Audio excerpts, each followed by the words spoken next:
1,2 kali 10 pangkat minus 4 kan, minus 4 ya. Sedangkan empiriknya itu 6,58 kali 10 pangkat min 5 ya. Begitu juga untuk variansinya ya. Setelah tadi misalkan juga di contoh yang kedua saya berikan bahwa harga sahamnya mengikuti gerak Brown geometrik dengan parameternya sama, hanya sekarang selangnya yang tadinya 0 sampai 4 ini 0 sampai 1 ya. Kemudian supaya delta T-nya tetap sama 1/250 ya. Cuman kalau mau tetap 0 sampai 4 sih juga nggak masalah ya. Ini cuman supaya tidak lama saja jalannya.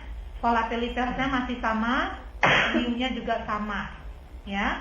Kemudian masih dengan cara yang sama, simulasi Monte Carlo. Ini saya ambil contoh 5 buah sampel part pergerakan harga saham ya. Jadi ada 5 sampel partnya ya, 1, 2, 3, 4, 5 ya. Kita bisa lihat ada 5 sampel partnya. Kemudian kalau misalkan kita ambil T tertentu, misalkan T sama dengan T1 sama dengan 0,5. Jadi di sini ya. Jadi kamu punya 5 buah nilai ya, yaitu ini ya, 40 sekian ya, ini mungkin ini ya, 2 ya, 3, 4, 5 ya kan. Kalau saya ulangi ini sebanyak 1000 kali misalkan, berarti untuk T tertentu, T sama dengan T1, saya punya 1000 nilai dari ST kan ya.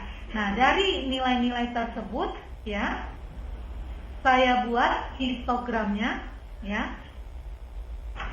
Kemudian dibandingkan dengan fungsi distribusi normal baku ya. Ini juga bukan normal baku ya, ini harusnya normal saja ya. Ya, karena min-nya kan bukan 0 ya. Ya, nanti kamu bisa cek ya. Ini ada sedikit kesalahan juga, ini harusnya hanya normal saja ya. Itu juga cukup sesuai ya. Begitu juga dengan cara yang sama, kalau T-nya sekarang saya ubah, tadi kan 0,5, sekarang saya ambil T-nya sama dengan 1 ya, berarti saya juga dapat 5 nilai kan, yang dibulat-bulatkan ini ya. Jadi kalau saya ulangi sebanyak 1000 kali, berarti saya juga punya 1000 nilai ya kan. Kemudian saya hitung lognya ya, kemudian saya buat histogramnya, juga bisa diperoleh seperti ini. Hanya sekarang berarti log dari S1 ya, tidak saya tampilkan di sini, tapi itu ada di modul ya. Kemudian untuk perbandingan min dengan variansinya itu ya, ini kamu bisa lihat itu mendekati kan ya. Ya, itu saja contohnya. Nah, sekarang kita kalau misalkan terapkan di data real harga saham. Misalkan saya ambil harga saham Ford Motor dari tanggal 3 Januari 2000 sampai dengan 14 Oktober 2011. Ya, harga sahamnya itu bisa saya buat grafik seperti ini. Kemudian sama seperti tadi, yang saya plotkan ini bukan harga sahamnya, tapi return dari harga sahamnya. Ya, caranya seperti tadi ya. Kemudian saya bandingkan dengan fungsi distribusi dari normal baku. Ya, Anda bisa lihat di sini sebenarnya kalau dilihat pada kenyataannya tidak terlalu sesuai, betul nggak? Ya, jadi karena di sini ada apa namanya istilahnya, Pak? Kurtosisnya lebih tinggi daripada kurtosis distribusi normal, ya kan? Dan di sini juga kamu bisa lihat tailnya. Kalau distribusi normal itu kan harusnya udah 0 ya, nggak ada lagi di sini di ujung-ujungnya, ya. Padahal kalau dari harga saham Ford Motor itu bisa dilihat di ujung-ujungnya ini masih ada. Ya, jadi bisa disimpulkan bahwa sebenarnya kalau memodelkan harga saham dengan distribusi normal itu kurang cocok. Ya, meskipun demikian, ya, tapi distribusi ini tetap digunakan, ya, karena kesederhanaannya. Selain itu juga mungkin dari distribusi normal ini kita bisa mendapatkan solusi analitik dari derivatifnya. Kan kita punya ya, kalau opsi kita punya formula Black-Scholes kan. Nah itu kan solusi analitiknya yang diperoleh dengan asumsi harga saham itu mengikuti gerak Brown geometrik. Ya, jadi itu saja mungkin presentasi dari saya. Silakan digali lebih dalam lagi. Petunjuknya itu bisa dari tugas yang ada di modul. Ya, jadi ikutin aja petunjuk itu, kamu pasti ngerti maksud yang kita inginkan itu di makalah seperti apa. Jadi bisa saya tampilkan kalau Anda lihat di modulnya, ya, model harga saham.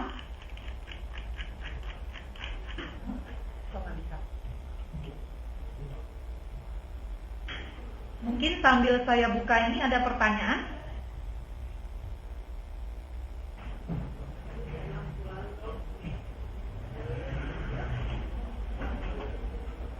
Silakan kalau ada pertanyaan sambil menunggu ini dibuka. Atau Pak Ferry, Bu Bettina ingin menambahkan yang terlewat.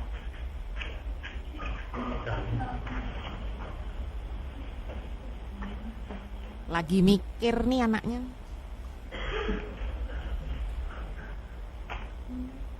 Ya, nah ini sudah saya buat ya. Jadi tugas-tugasnya ikutin ini aja sebenarnya, ya. Kemudian, oke, ini nggak boleh buka dari sini. Maaf, ini bacakannya harus buka dari leader, ya.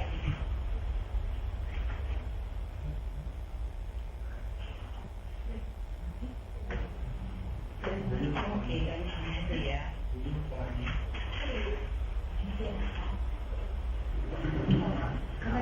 Ya.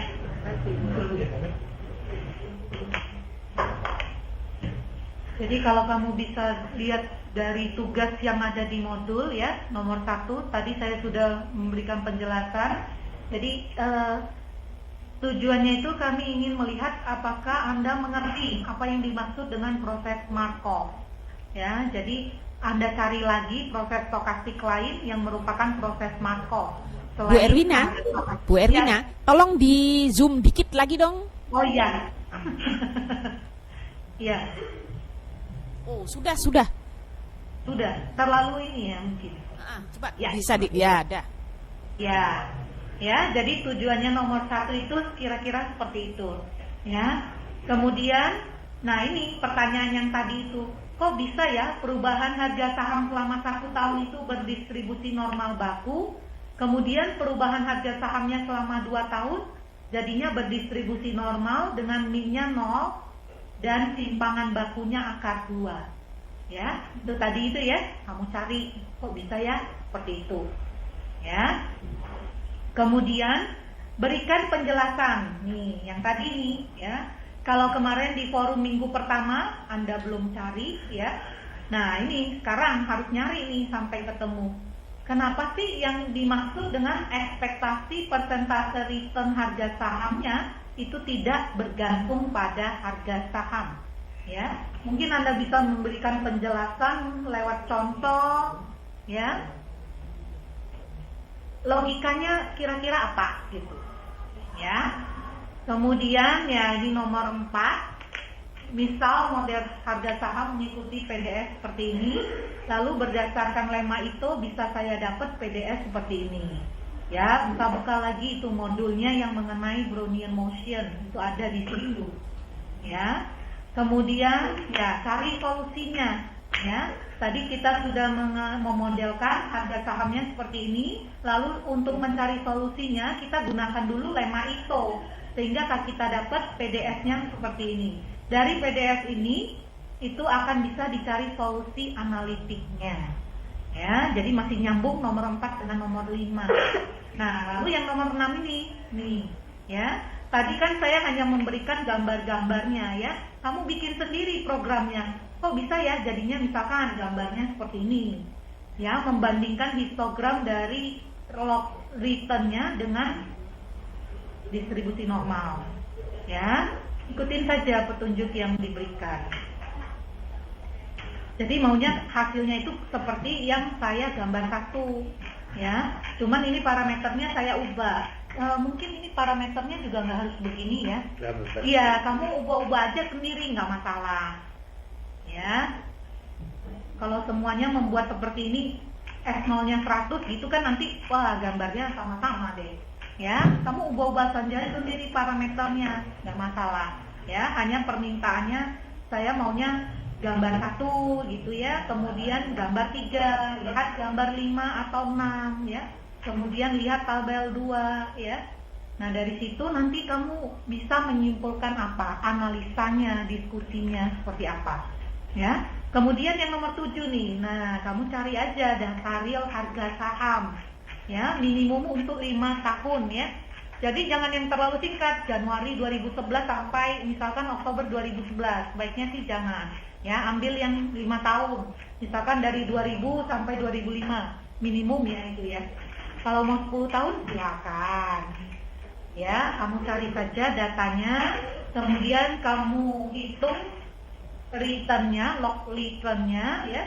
Kemudian bandingkan histogram dari log returnnya dengan fungsi distribusi normal baku. Ya, lalu apa yang bisa Anda simpulkan dari hasil tersebut? Ya, kira-kira itu saja dari saya. Mungkin ada pertanyaan, silakan. Atau ada tambahan? Gambaran anak, please.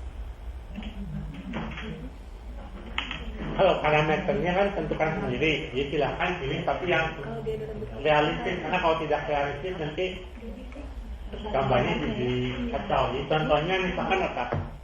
Volatilitas 0,3. Ini kan kalau T-nya 4 tahun ceritanya ya. Di volatilitasnya 0,3 itu 30% per tahun. Nah, jadi ya yang realistis, jangan misalkan volatilitasnya berapa 5, berarti kan 500% per tahunnya, gambarnya juga nanti naik. Misalkan mu-nya berapa? 0,1 itu berarti berapa? 10%, jadi tingkat pengembaliannya 10% per tahun gitu ya, 10% per tahun. Seperti nabung di bank, kita bunganya berapa? 5% per tahun ya. Jadi jangan sampai mu-nya sama dengan 7, berarti 700% per tahun. 700% jadi. Ya boleh saja, cuma gambarnya nanti mungkin agak aneh ya. Jadi sebaiknya yang agak realistis ini.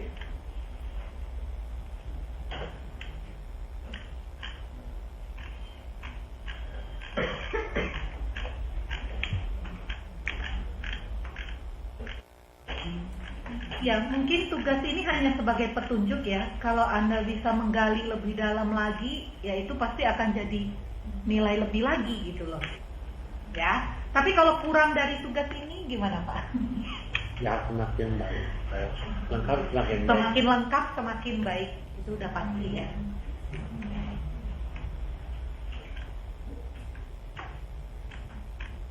Ada yang tanya lagi? Ini diem aja ini.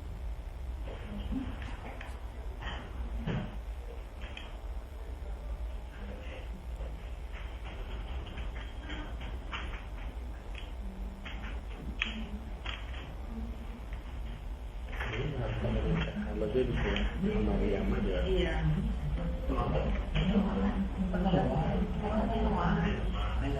Ya, untuk simulasinya tadi Pak Ferry juga mengingatkan tidak harus Monte Carlo ya. Kan kamu sudah belajar ada metode Euler-Maruyama kan? Nah, silakan. Misalkan pakai Monte Carlo, udah itu ada yang pakai Euler-Maruyama, silakan. Ya. Atau mau dibandingkan, monggo. Silakan. Aduh, kayaknya ini udah terlalu banyak nih ngasih petunjuk, Bu. Oh iya benar, kita harusnya diem aja. Terlalu banyak ini.